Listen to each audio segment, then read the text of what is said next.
نستغفره ونعوذ بالله من شرور أنفسنا من سيئات أعمالنا.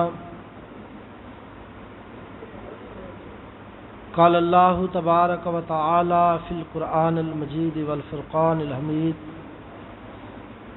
وذكرهم بأيام الله. صدق الله العظيم وصدق رسوله النبي الكريم الأمين. الصلاة والسلام عليك يا سيدي يا رسول الله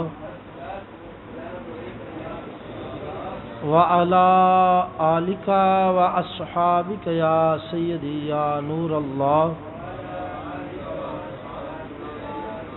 الصلاة والسلام عليك يا رسول الله وعلى آلك وأصحابك يا خاتم النبيين.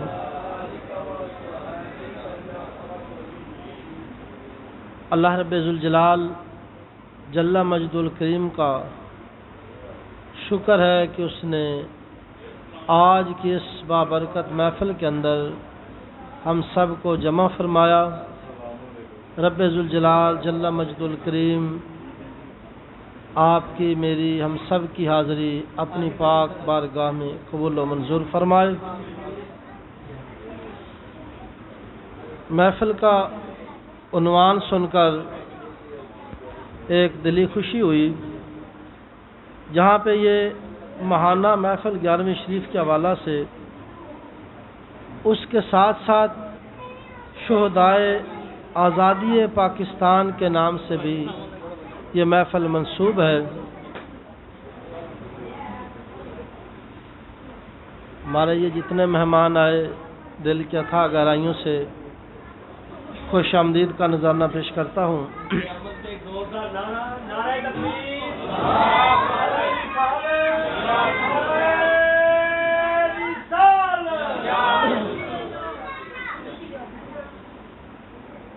11ویں شریف کے ساتھ ساتھ یہ محفل شہدائے آزادی پاکستان کی یاد میں بھی ہے. پاکستان کی آزادی کا نام لینا آج کے دور میں انتہائی آسان ہے. آپ میں سے یا تو کسی کے باپ نے پاکستان کو بنتے ہوئے دیکھا ہوگا یا کسی کے دادا نے پاکستان بنتے ہوئے دیکھا ہوگا، اور اگر ان میں سے کوئی اس وقت موجود ہے تو آپ یہ درد بھری کہانی ان کے زبان سے سنیں. آج بھی وہ گفتگو کریں گے، ان کی آنکھیں پرنم ہو جائیں گی. آج بھی انہیں وہ سارے تصورات جو ان کے دل و دماغ میں ہوں گے ان کو یاد کر کے ان کی ایک کیفیت عجیب سی ہو جاتی ہے.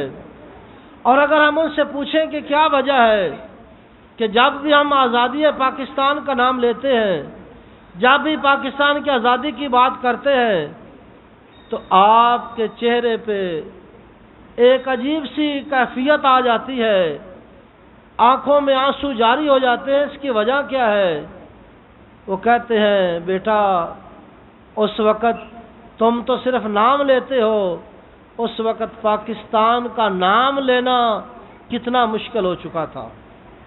جیسے کہ آج اگر ہم بات کریں کشمیر کی، تو کشمیر کا ایشو اتنا کوئی بڑا نہیں تھا جتنا کہ اس کو بنایا گیا، اور رفتہ رفتہ غیروں کے پنجے وہاں پہ جمائے گئے. اس گناہ کے اندر، اس ظلمت کے اندر، اس بربریت کے اندر جہاں غیر شامل تھے وہاں اپنوں نے بھی برابر کا حصہ ڈالا. بات ہماری دوسری طرف چلی جائے گی کہ پاکستان ویسے نہیں بن گیا کہ یار رات کو چند لوگ بیٹھے اور انہیں خواب آیا ہم ایک الگ ملک بنا لیں اور اس کا نام پاکستان رکھیں گے. پاکستان کو خون کی ندیوں کے اوپر بنایا گیا ہے. اس پاکستان کی بنیادوں کے اندر دیکھا جائے کسی کی ماں کی عزت کا خون ہوگا، کسی کے باپ کا خون ہوگا، ہر ایک نے اپنا جگر پگھلا کے اس کی بنیادوں کے اندر اپنا اپنا حصہ ڈالا ہے، تب جا کے ہمیں یہ ملک پاکستان نصیب ہوا۔ چند ایک باتیں اس حوالہ سے، ایک آدمی جس نے کہا کہ یہ دیپال پور کی طرف سے ایک نہر آتی تھی انڈیا سے، اب تو ختم ہو گئی، تو وہ کہتا کہ میں سارا دن سفر کیا کہ میں پاکستان کی طرف جا رہا ہوں، کہا پھر میں تھک گیا، کچھ سستانے کے لیے ایک جگہ پہ تھوڑی دیر ٹھہرا، تو میں نے کہا چلے یہ نہر ہے، اس کے اندر جو ہے نا وہ رات کے وقت میں جاؤں گا، تو نہر کے اوپر کوئی لکڑی وغیرہ رکھی اور کہا کہ وہ لوگ اور بھی میری طرح سفر کر رہے ہیں، میں بھی ان کے ساتھ مسافر بن جاتا ہوں۔ جیسے ہی رات کا اندھیرا ہوا، اس نے وہ لکڑی یا کوئی پھٹا وغیرہ رکھا، اس کے اوپر بیٹھا، تو اس نے دیکھا کہ دائیں بائیں بھی کچھ لوگ میرے ساتھ سفر کے اندر شریک ہیں۔ وہ ان سے بات کرتا، کوئی آگے سے جواب نہ دیتا، لیکن ٹٹولتا، ہاتھ مارتا نظر آتے، کچھ محسوس ہوتے کچھ لوگ اور بھی موجود ہیں۔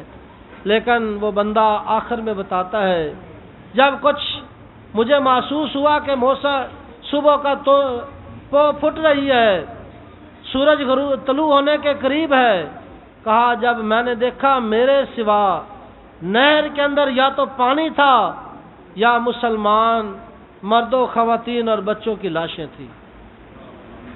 یعنی اس انداز میں خون بہایا گیا، اور وہ خون بہانے والے کون لوگ تھے؟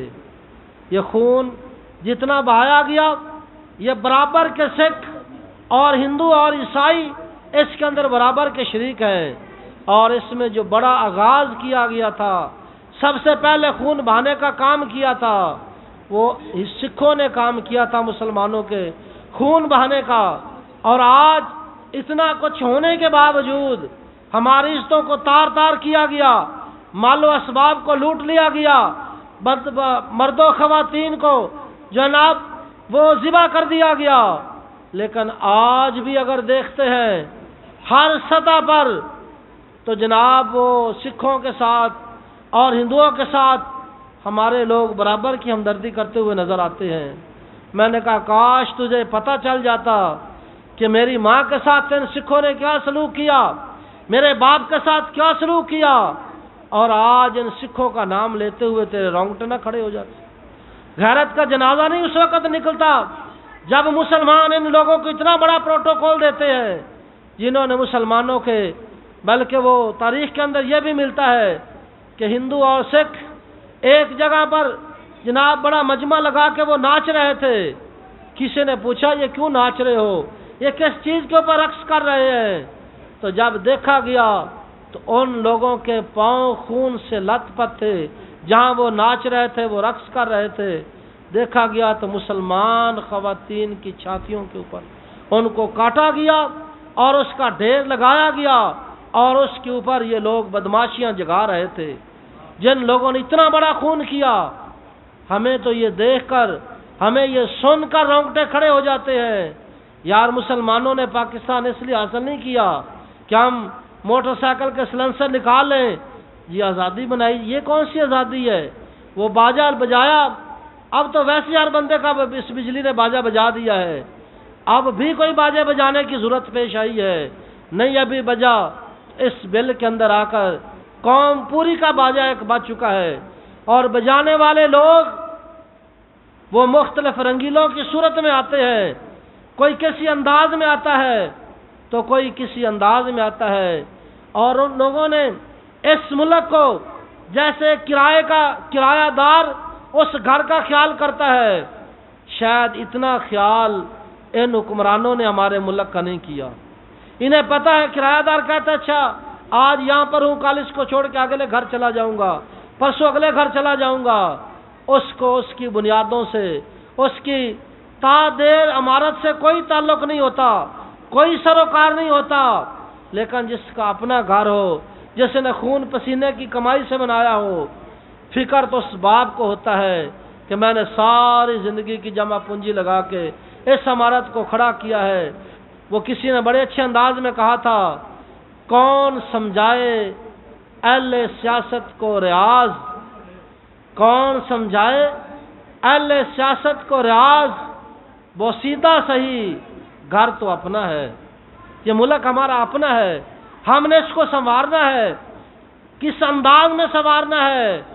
سب سے پہلے اس سنوارنے کے لیے ہمارے آباء و اجداد نے اپنے رب سے ایک وعدہ کیا تھا کہ یا اللہ تو ہمیں یہ ملک عطا کر، ہم اس ملک کے اندر تیرا اور تیرے حبیب کا نظام نافذ کریں گے۔